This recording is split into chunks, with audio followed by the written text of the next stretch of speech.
بسم الله الرحمن الرحيم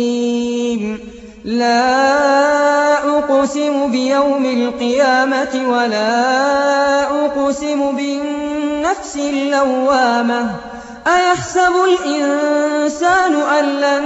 نجمع عظامه بلى قادرين على أن نسوي بنانه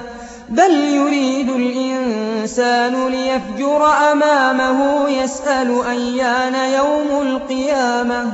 فإذا برق البصر وخسف القمر وجمع الشمس والقمر يقول الإنسان يومئذ أين المفر كلا لا وزر إلى ربك يومئذ المستقر ينبأ الإنسان يومئذ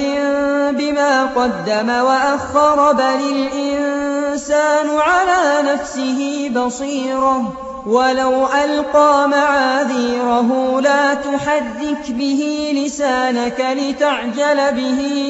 إن علينا جمعه وقرآنه فإذا قرأناه فاتبع قرآنه ثم إن علينا بيانه كلا بل تحبون العاجلة وتذرون الآخرة وجوه يومئذ ناظرة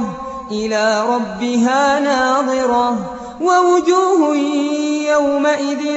باسرة تظن أن يفعل بها فاقرة كلا إذا بلغت التراقي وقيل من راق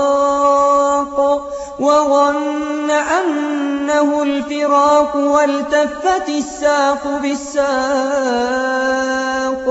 إلى ربك يومئذ المساق فلا صدق ولا صلى ولكن كذب وتولى ثم ذهب إلى أهله يتمطى أولى لك فأولى ثم أولى لك فأولى أيحسب الإنسان أن يترك سدى ألم يك نطفة من مني يمنى ثم كان علقة فخلق فسوى فجعل منه الزوجين الذكر والأنثى أليس ذلك بقادر على أن يحيي الموتى